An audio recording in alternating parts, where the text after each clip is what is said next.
Empezamos aquí la tercera de las presentaciones que corresponden a esta primera unidad de aprendizaje de la unidad formativa 0030 del módulo formativo 0239 Operaciones de Venta. En esta última presentación vamos a terminar con los temas genéricos del entorno comercial. Para ello, lo primero que vamos a hablar es de los diferentes tipos de distribución comercial que hay en el mercado. Estuvimos hablando ya en la presentación anterior de la venta presencial o no presencial, etcétera, y ahora vamos a hablar de un aspecto que se ha vuelto muy relevante en los últimos años en el mercado, que es los centros comerciales, la existencia de los centros comerciales. Son un elemento fundamental dentro de la distribución comercial y, como hablamos también la otra vez, pertenecen específicamente al sector comercial. En este caso, no hablamos de otros sectores industriales ni de etcétera, sino que es un elemento específico del sector comercial. Entonces, la clasificación de los centros comerciales, según la normativa española, pues tenemos, dependiendo de la tipología, pueden ser regionales, son aquellos centros comerciales que tienen una superficie mayor de 40.000 metros cuadrados, y luego, siguiendo con esta clasificación de tamaños, pues tenemos grandes, pequeños, lo que llamaríamos galerías urbanas, que tienen hasta 5.000 metros cuadrados. Luego tenemos establecimientos más pequeños, que son hipermercados más tiendas. Ahí existe la posibilidad de parques de actividades comerciales, centros temáticos, muy importante los mercados municipales, y quizá aquí también habría que empezar a incluir, aunque no están en estos momentos recogidos en la normativa, sino que han ido surgiendo a nivel muy local, lo que se llaman los espacios comerciales abiertos o zonas comerciales abiertas, que consisten en zonas de la ciudad, normalmente muy céntricas, donde los diferentes establecimientos comerciales que son independientes de alguna manera se asocian, y además esas asociaciones suelen ser reconocidas por las entidades administrativas, léase pues, los ayuntamientos, diputaciones provinciales, etc. Otra forma de clasificación es por la actividad comercial que realizan. Pues hay centros comerciales de alimentación, de moda y complementos, pues hogar, hay centros comerciales de servicios o incluso diversos. Tengamos en cuenta que normalmente los centros comerciales, tal como nosotros los conocemos, no suelen estar demasiado especializados. En España es muy frecuente que los centros comerciales tengan diversificada su oferta comercial y se puedan ver combinados de todas estas actividades que estamos comentando. Otra forma de clasificar los centros comerciales es según la ubicación. Hay centros comerciales que están en el centro urbano, puesto que yo estoy haciendo, digamos, esta presentación desde Canarias y en concreto desde Tenerife. Pues en Tenerife tenemos un ejemplo que es el centro comercial Meridiano, que está ubicado en el centro. También hay centros periféricos, centros como por ejemplo podría ser el Centro Comercial Santa Cruz, que está en la zona de Añaza. Y luego lo que llamaríamos semiurbanos, están cerca del núcleo urbano, aunque no están propiamente en el núcleo urbano. Bueno, en este caso, un centro que podríamos considerar de esta naturaleza, aunque un poco en el extremo, que sería el centro comercial La Laguna, más que nada porque está en una zona intermedia de la zona metropolitana que comparten Santa Cruz y La Laguna. Otro centro urbano 100% sería el pequeño centro urbano que hay en la zona de la calle del Pilar, que son pequeños, son centros pequeños, pero que funcionan como centros comerciales. Y por último, según el grado de integración, los centros comerciales pueden tener integrada la gestión, es decir, los propietarios de los establecimientos son propietarios independientes y se se asocian en un centro comercial para desarrollar una gestión común o algo así, por así decir, contratan al centro comercial la gestión de la contratación de los servicios, la limpieza, etcétera.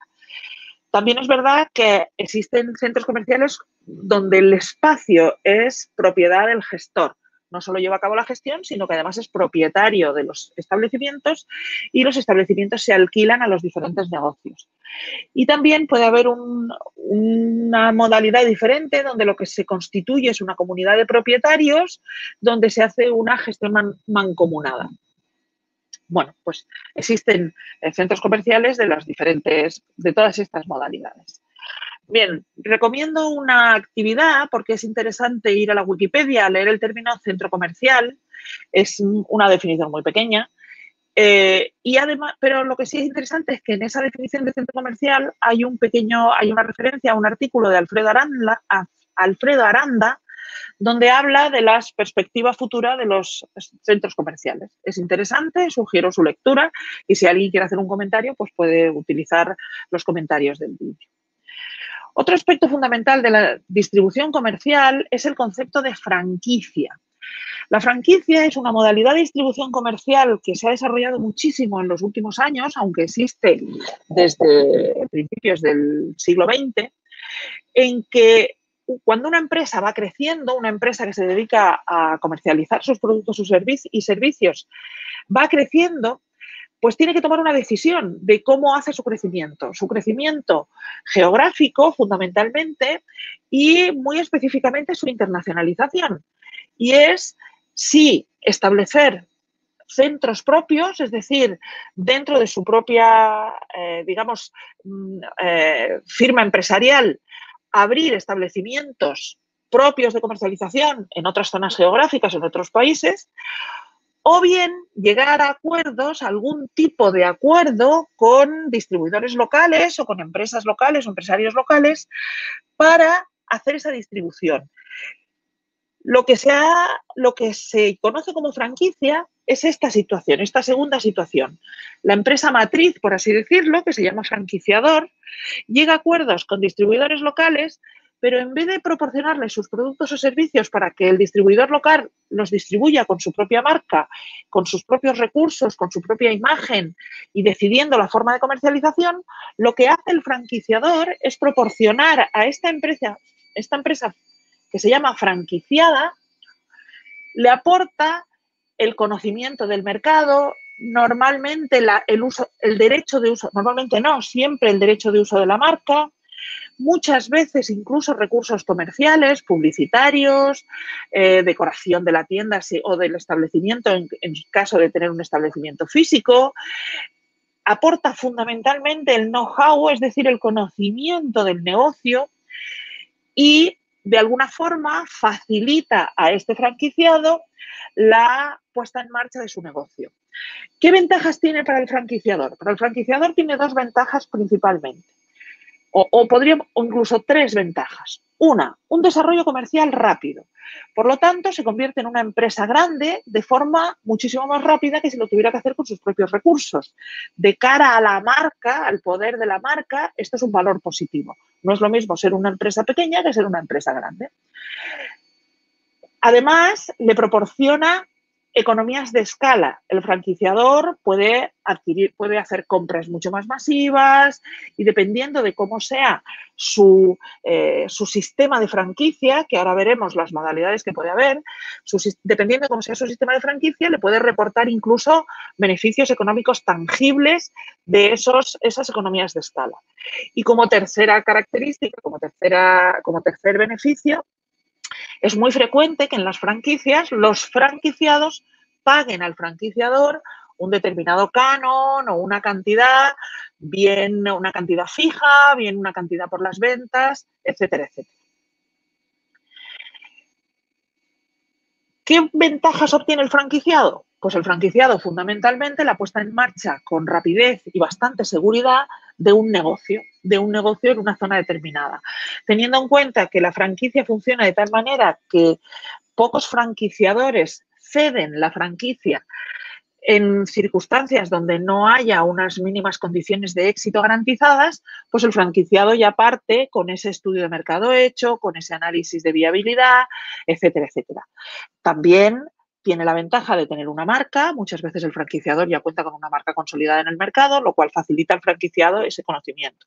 Y dependiendo de cuál sea el pacto de franquicia que se establezca, pues puede conseguir mejoras en la compra de productos, facilidades a la hora de equipar la cartelería y mobiliario de su establecimiento, etcétera, etcétera. Es claramente una fórmula de desarrollo comercial o de desarrollo empresarial y de crecimiento empresarial basada en un concepto que siempre ha funcionado, que es la sinergia. En la franquicia, el elemento fundamental en que se basa es en la sinergia. Os propongo también una actividad para que veáis hasta qué punto el sistema de franquicias está desarrollado, que es entrar en la web cienfranquicias.com. Cienfranquicias.com es fundamentalmente una página en la que están relacionadas muchísimas más de 100 franquicias, muchísimas más de 100 marcas que franquician su imagen y su negocio. Es muy interesante esta página porque está en no solo el nombre de la franquicia y, por supuesto, la actividad a la que se dedica, sino las condiciones de franquicia. Y podemos descubrir que las modalidades de franquicia son muy variopintas. Muchas veces, cuando hablamos de la franquicia, las empresas que tienen interés en ser franquiciado piensan que lo que van a recibir es unas instrucciones y van a tener que pagar un canon. No siempre es así. Y no solo eso, muchas veces cuando imparto formación y hablo de franquicia, me hacen la pregunta a los participantes de cuánto cuesta una franquicia. El obtener un negocio franquiciado puede ir desde unos pocos centenares de euros hasta decenas de miles de euros.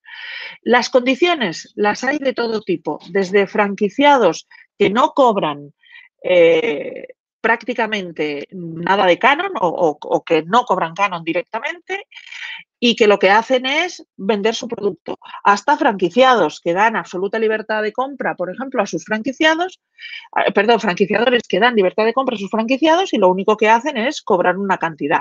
¿En qué se basa esa cantidad? Pues unas veces es una cantidad fija y otras veces es un porcentaje de las ventas. Es decir, el mercado de la franquicia es absolutamente abierto, flexible y muy idóneo para las personas que quieren iniciar un negocio y muy especialmente para aquellas personas que quieren iniciar un negocio comercial en una zona pequeña, donde el punto de partida para conseguir esa viabilidad pues puede ser complejo porque el estar en un sitio pequeño puede ser muy costoso conseguir ese primer punto de equilibrio.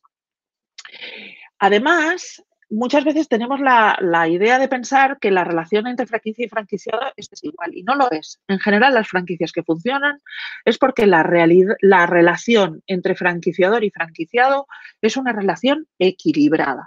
El franquiciador es verdad que obtiene esas 3 ventajas que dije antes y obtiene una cuarta, que también para muchos franquiciadores es importante, que es mantener el control de su marca.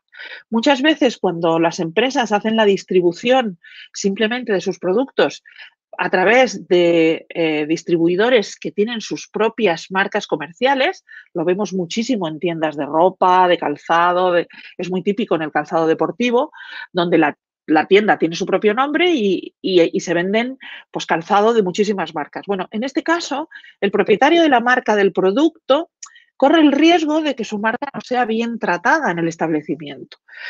Eso puede tener, si es una marca muy grande y el establecimiento es muy pequeño, pues puede tener un coste muy pequeño, pero en situaciones en que las empresas no son tan grandes, pues puede tener un coste importante. Imaginad una situación en que una empresa, pues por ejemplo, de La Coruña, quiere abrir un establecimiento en Valencia o quiere distribuir sus productos en Valencia y lo hace a través de una empresa que está establecida en Valencia. Sin ser una franquicia, pues puede llegar el momento en que sus productos en ese establecimiento de Valencia no sean convenientemente puestos en valor y la futura distribución de la marca en esa zona geográfica pues puede haberse resentido. Por lo tanto, la franquicia debéis entenderla como una fórmula que está funcionando, que funciona en todo el mundo y que se basa en la sinergia, es decir, en el beneficio mutuo y en utilizar el beneficio de las capacidades mutuas.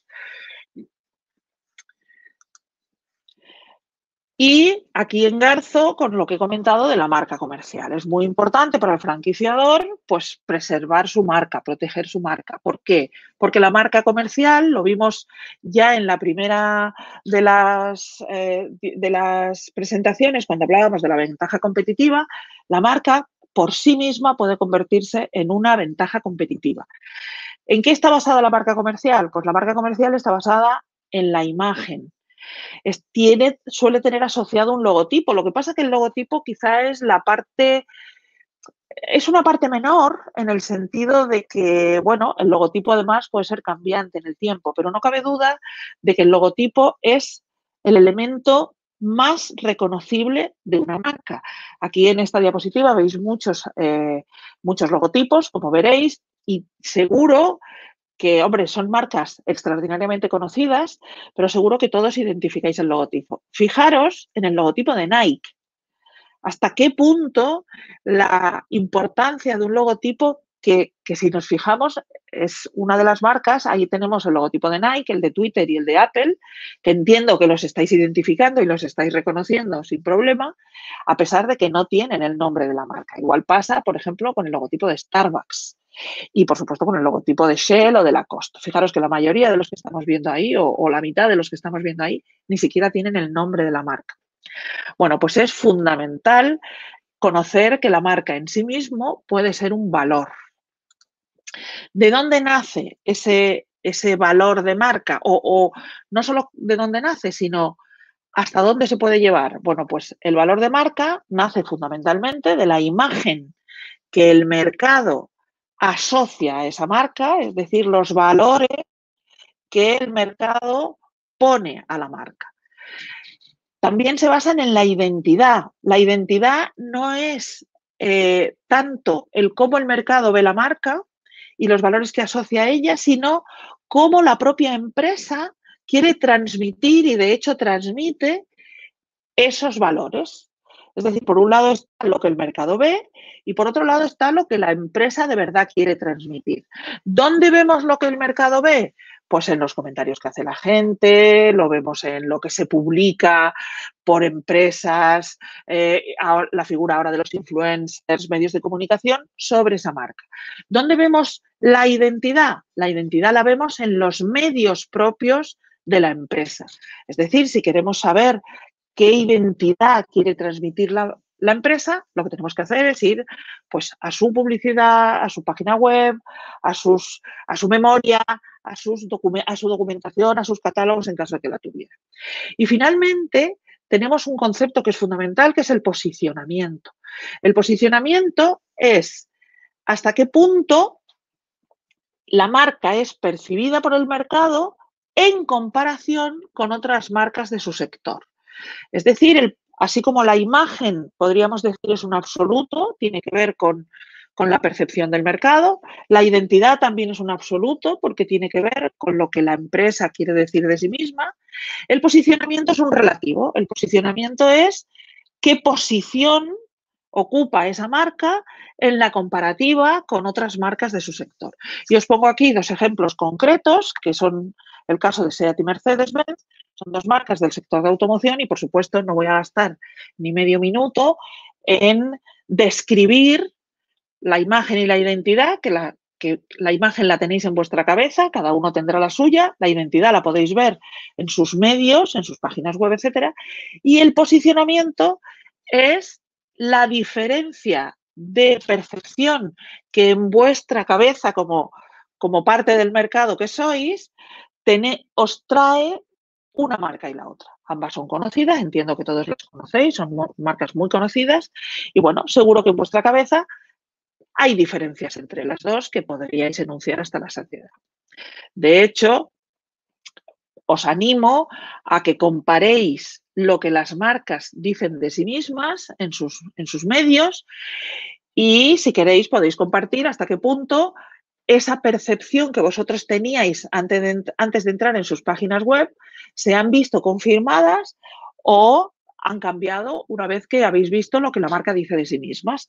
Y luego, si la idea que en vuestra cabeza había del posicionamiento relativo de estas dos marcas se mantiene después de haber visto sus páginas web o os ha hecho cambiar esa visión de posicionamiento. Y no digo las dos entre sí, sino incluso con otras marcas del mercado de automoción que podáis tener y que podáis conocer. Para seguir con la temática relacionada con el comercio, hablaremos ahora sobre la normativa que rige en los mercados comerciales, en los mercados del sector comercio. Fundamentalmente, tenemos la Ley 7/1996 de 15 de enero de ordenación del comercio minorista, que fue modificada por la Ley 47/2002 de adaptación a diversas directivas comunitarias. Concretamente, en esta directiva se hablan de temas relacionados con los derechos de consumidores y usuarios, con las garantías, etcétera, etcétera. La Ley 1/2004 de 21 de diciembre de horarios comerciales. Esta es una normativa que también deja abierta, como conocéis, es una normativa en la que se establecen los horarios comerciales obligatorios. Es una ley de máximos, es decir, en ella se establece el máximo de horario comercial y lo que hace es flexibilizar el reparto de esos horarios comerciales en las diferentes fechas del año, de manera que deja abierta la puerta a que las comunidades autónomas puedan regular parcialmente ese número de horas que los establecimientos pueden estar abiertos. Está la Ley 34/2002 de 11 de julio de Servicios de la Sociedad de la Información y el Comercio Electrónico. Esta ley es de relevancia creciente porque, como sabéis, el comercio electrónico pues es una forma comercial que está creciendo de forma importante y de forma exponencial. Además, cuando se está grabando esta presentación, estamos en pleno confinamiento debido a la COVID-19 y, bueno, pues el comercio electrónico se está en estos momentos experimentando crecimientos exponenciales. Finalmente, el Ministerio de Industria, Comercio y Turismo actualmente o en el ministerio que tenga las competencias de comercio cuando en el futuro pueda haber esta presentación, si es que esa situación ha cambiado, pues está recogida toda la normativa que rige las relaciones comerciales. Normalmente la normativa sobre comercio lo que hace es también dirimir, digamos, o establecer las diferentes modalidades comerciales, la normativa que rige en las diferentes modalidades comerciales, lo que veíamos al principio, lo que es la venta en libre servicio, la venta mixta, la venta a distancia, la venta a domicilio, venta automática. Es verdad que cuando hablamos de comercio lo primero que se nos viene a la cabeza es o una web o una tienda, pero bueno, analicemos todos estas otras modalidades porque están mucho más vigentes de lo que podemos creer. Por ejemplo, todo el mundo ha hablado de la Thermomix, que tiene una modalidad de venta, o de Tupperware, o de marcas como Avon, que tienen. Ahora ya, por ejemplo, ha desaparecido el círculo de lectores, pero hasta hace muy poquito pues estaba vigente, que era una modalidad de venta a domicilio. Además, en muchos territorios de nuestra geografía, incluso en la llamada España vaciada, es decir, en territorios rurales, lógicamente no hay grandes establecimientos comerciales y todavía la venta ambulante, lo que se entiende por venta ambulante, que es pues venta con pequeños vehículos comerciales, está muy vigente y es la forma en la que muchas personas en estos momentos de municipios pequeños pueden acceder a los productos y servicios que para los que vivimos en ciudades de cierto tamaño, pues nos parece que están al alcance de la mano. Finalmente, quiero hacer, o ya acabando, quiero hacer una pequeña mención o una mención breve a una tipología comercial que siempre suscita mucho interés, que son las llamadas tiendas de conveniencia. Las tiendas de conveniencia están recogidas en la Ley de Comercio y son tiendas que suelen llamar la atención porque están abiertas en un horario muchísimo más amplio que el permitido al comercio tradicional. Bueno, efectivamente se llaman tiendas de conveniencia a las tiendas que permanecen abiertas al público al menos 18 horas al día y incluyan en su oferta periódicos y revistas, artículos de alimentación, discos, vídeos, artículos varios. Son típicas las tiendas de conveniencia asociadas a las gasolineras, por ejemplo, pero hay cadenas de tiendas de conveniencia como pueden ser los establecimientos VIPs en la península, como pueden ser los Opencore, que pertenecen a la cadena, al grupo El Corte Inglés, y otras muchísimas pequeñas tiendas de conveniencia que suelen llamarse multitiendas, y que cumplen específicamente estos requisitos. Bueno, pues es una modalidad comercial. Normalmente es verdad que este tipo de tiendas suelen tener como característica, aparte las propias de su definición, pero es verdad que suelen tener una oferta con precios un poquito más altos que otras tiendas. Ello debido a que, bueno, suelen tener una distribución geográfica muy amplia. En estos momentos hay pequeñas tiendas de conveniencia en todos los barrios, con lo cual pues tienen esa ventaja competitiva de estar a la mano y tienen esa ventaja competitiva de estar abiertas en horarios en que las otras tiendas no lo están. Y por lo tanto, el mercado les reconoce esa ventaja y está dispuesto a pagar por ellos. De ahí que se puedan permitir, entre comillas, tener unos precios un poco más altos. Finalmente, otro aspecto relevante, hablando del sector comercio, es hablar de los derechos del consumidor. En el sector comercio, el cliente es un consumidor final y, pues como hemos dicho antes, la normativa de comercio está modificada por algunos aspectos de la Directiva Europea sobre derechos de los consumidores, pero además quiero hacer referencia a la normativa específica que tenemos en España, que es el Real Decreto Legislativo 1/2007 de 16 de noviembre, por el que se aprueba la Ley General de Defensa de los Consumidores, que es un texto refundido de diversas normativas que estaban anteriormente en vigor y que lo que hace es, en un solo sujeto normativo, recoger toda la normativa que tiene que ver con los derechos de los consumidores para establecimientos comerciales, compra online, incluye los derechos de prestaciones de servicios, viajes combinados que estaban en una normativa diferente, etcétera, etcétera. Aquí se regulan aspectos como las garantías de los productos no lo que se llaman productos duraderos, que como todo el mundo sabe ya, pero que es relativamente reciente porque esto data del año 2002, la directiva que da lugar a este Real Decreto Legislativo y a la normativa que lo incluye es del año 2002, que es el hecho de que las garantías de los productos duraderos tengan que ser obligatoriamente de 2 años.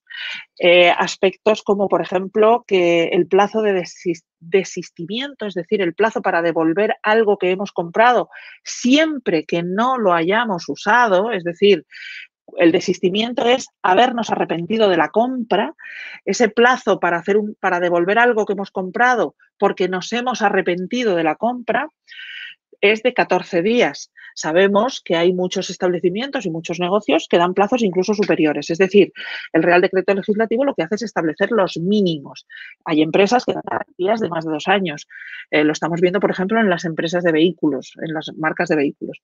Bueno, pues el hecho de que, por ejemplo, un aspecto que muchos consumidores no saben es que es verdad que tenemos derecho a desistir de la compra y devolver los artículos a lo largo de 14 días, pero lo que no tenemos es derecho a exigir que se nos devuelva el importe en dinero en efectivo.